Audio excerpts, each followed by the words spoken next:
we certainly want to get him done. He's the straw, if you will, that stirs our drink, and he's a key part of what we're about. Those things take time to get done. That was Cowboys COO Stephen Jones back in May on the PFTPM podcast at a time when the Cowboys didn't quite realize that Ezekiel Elliott was inclined to draw a line in the sand and hold out. Back in May, he was participating in the offseason program. He would be there for all of the voluntary workouts. He would be there for the mandatory minicamp. They thought nothing was amiss. They thought he was content with his spot in line, Chris Sims, behind Dak Prescott and Amari Cooper. And lo and behold, they found out in a very harsh and dramatic way last week that he's not okay with that. And it's really turned everything upside down for the Cowboys.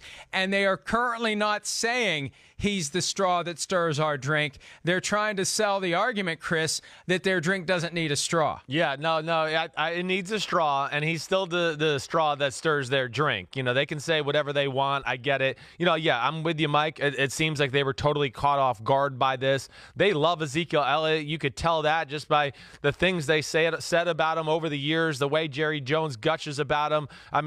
And he gave us no inkling that this was on his radar throughout OTAs in the spring either. It seemed like he was just going to be the team guy and do what's right by the Jones family and do that, but I think he realized, no, I got to start taking care of myself. So, again, I know Jerry Jones, I want to say Stephen Jones made the argument yesterday, right, that, okay, we're not going to be market setters, right, in as far as giving the top contracts out and letting that. That's fine and dandy, okay? With Dak Prescott and Amari Cooper, I'm going to echo what I said in the first hour. That's fine. You can warrant them not being market setters. They need to be paid, respectable for their position because they're top-end players at their position. But Ezekiel Elliott, this just in, Dallas Cowboys, you're about to set the market with the running back position if you want Ezekiel Elliott back. There's just no way. If I'm Ezekiel Elliott, I don't take one penny less than the Todd Gurley contract. And I don't come back until I get more money than that. And he's earned that. And so they're gonna have to bow to that one, I think, when all's said and done. And, the battle lines really are being drawn here. Ezekiel Elliott with his line in the sand, and the Cowboys feel compelled to draw their own line in the sand because for the Cowboys, this isn't just about Ezekiel Elliott. This isn't just about the 2019 season. This is about running a football team on a year-to-year basis and not being perceived by any current or future Cowboys players or their agents as a team that will be easily pushed over, that will blink, that will cough up money for a key player. They're going to stick to their principles, and that's going to be the challenge as this thing digs in. And this is the message that came from Stephen Jones yesterday in an appearance on KTCK-AM in Dallas. We can't push the issue unless we want to be a market setter, and we're damn sure not going to be a market setter because of all the things that go with being a Dallas Cowboy. Chris, they are taking the concept that they previously were applying to Dak Prescott, that there is inherent value to being the Cowboys quarterback, and you should take less money because of it to Ezekiel Elliott. And it tells me they're going to apply it to everybody, that there is a price that you pay to have that silver helmet with the blue star. You give up salary, you give up bonus, you give up money because there is a value, a cash value, tangible and intangible, for you to be able to say, I'm a member of the Dallas Cowboys. And I don't think that's going to fly because ultimately the people who are negotiating these contracts do not get a percentage of the inherent value of being a member of the Cowboys. They get a piece of whatever the contract is worth. Yeah, yes. And again, the Dallas Cowboys, it's a special franchise, one of the greatest sports franchises in all of sports. I get that. But that's just a crazyville. Nobody is benefiting from the Dallas Cowboys star in their helmet other than Dak Prescott right now. And really it's always going to be the top echelon. I haven't seen Ezekiel Elliott in any commercials. I haven't seen any other Dallas Cowboy players in any other commercials. So what are they making? Whoa, they must be making big money and doing stuff that we don't even know. No, that doesn't exist. They're not making that much money off the field. It's special to be with the Dallas Cowboys. I get that. What Jerry Jones is saying there, or Stephen Jones, only applies to the quarterback, or maybe, like we talked about, Emmitt Smith and Michael Irvin, who were a part of like some of the greatest teams in the history of the sport and won 3 Super Bowls. Okay, they've got that.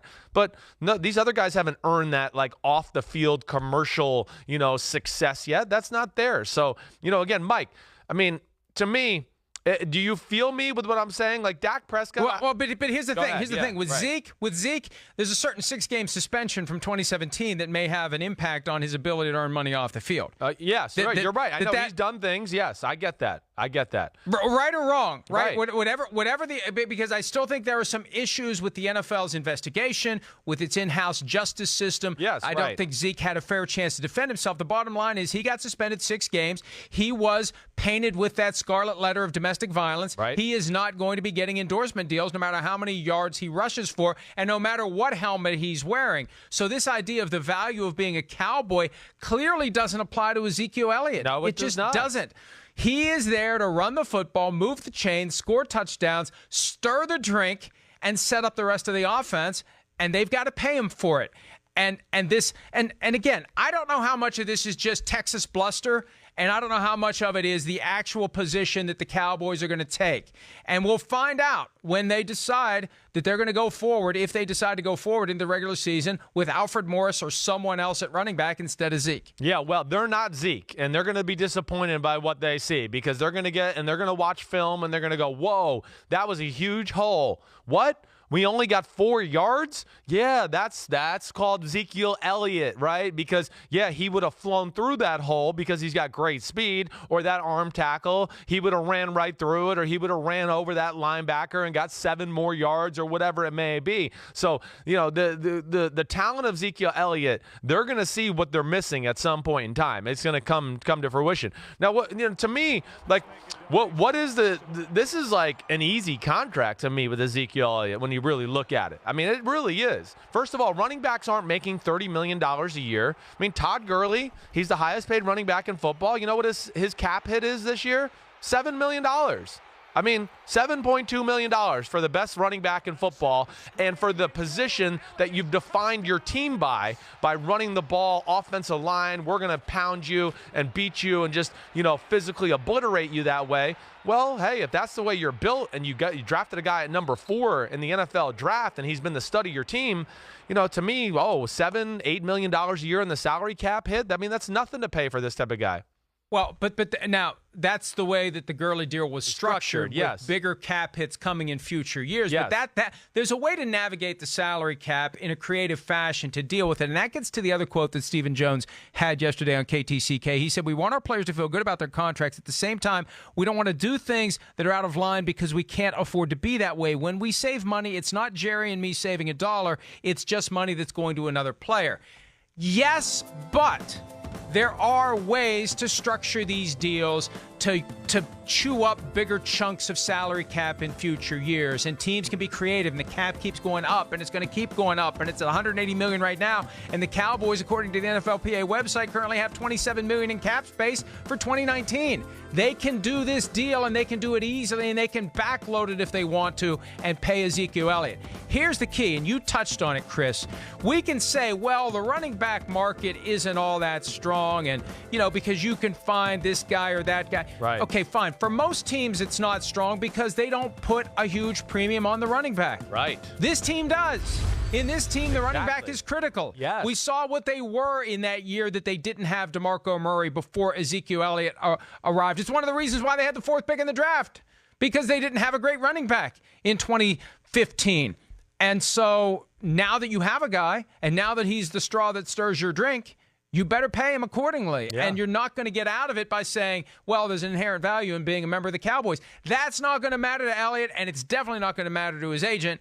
And really, Chris, that's where we are right now. Yeah. They're doing the boys and girls at the middle school dance. They're lined up on separate sides of the wall staring at each other, and I don't see anybody moving anytime soon. And I think Elliott and his camp are content to sit and wait for the Cowboys to make the first move. And the Cowboys may paint themselves into a corner with all this tough talk, because once you do that, how do you save face? Yeah, right. I know. And, again, with, the Dallas Cowboys, yes, they got a talented football team, and they're going to have guys that are going to command big money coming up here with, becoming free agents and wanting new contracts. I get that. So they're in a tough spot. They're trying to balance it. It's a good problem to have. It is. So they're going to have to deal with that. It is? Is it a good problem to have? Well, I don't know. Ezekiel Elliott's not there. They don't have a contract with Dak Prescott. The challenge is once you develop these great young players, finessing these deals in a way that gets them done, in a way that the player's happy, the team's happy, and they haven't been able to do that. No. For as great as business people as the Joneses were before they got into football, and as bad as they were at identifying football players, it's now flipped over. They've figured out how to get the football players, but they haven't figured out how to make them all happy with contracts. Yeah, well, I mean, it's one of the things when you just accumulate, freak of nature studs all the time. Yeah, well, they're freak of nature studs, and you're going to have to pay them freak of nature money, okay? Where guys like Bill Belichick, we've seen him trade down or not go do anything the first week of free agency or do anything like that. Why? Because he's going to go, okay, I'm going to find the next level down as far as the player, save money, get more players, and then I know my coaching and everything like that will really make things a lot of equal, where maybe my talent is as good as some of the other top-end talent, but my coaching and depth and the versatility I find in players, so that's a really hard way to do it. The Cowboys go after studs, and now because they got studs, they got to pay out money. Now, they're in a tough spot. You said it, but guys as far as the market setting, hey, Dak Prescott, I would expect him to get a contract that maybe one-ups Carson Wentz, right? Just a little bit. I understand that. Amari Cooper doesn't deserve to be paid like Michael Thomas or Odell Beckham Jr. or anything like that. He doesn't warrant that. He just deserves to be paid top 10 receiver money. If it's a great year this year, okay, maybe top 5 receiver money. But the Ezekiel Elliott situation, the running back position, the most physical position in all of professional sports, they can't get out of this one. The 4 years, $57.5 million for Todd Gurley. That is the minimum, for Ezekiel Elliott right there. And they should just get this done and get it over with because of all the things you said. The team is built around the running back. Yeah, and I agree with you completely. And the one guy who is going to be the most nervous about this entire situation isn't Stephen Jones. It's not Jerry Jones. It's Jason Garrett, the coach of the team, who is in the last year of his contract, and he is coaching for his next contract, and he doesn't have the straw that stirs his drink available to him. He told reporters on Wednesday, to be honest with you, I never really think about my contract. I never thought about that as a player. I don't think about it as a coach. I just come to work every day and try to do the best job that I can do in the position that I have. Yeah, that's a long way of saying serenity now by Jason Garrett, because how do you not think about the future at some point? How do you not, as you're going through this year, from time to time, consider maybe this is the last time I'm going to be doing this, and whether or not it is the last time depends upon what kind of results I can get as the coach of the team. And without Ezekiel Elliott there, it's going to be harder for him to get those results. Yeah. Hi, I'm Mike Tirico, and thanks for watching. Make sure to hit subscribe for the latest news and highlights from NBC Sports.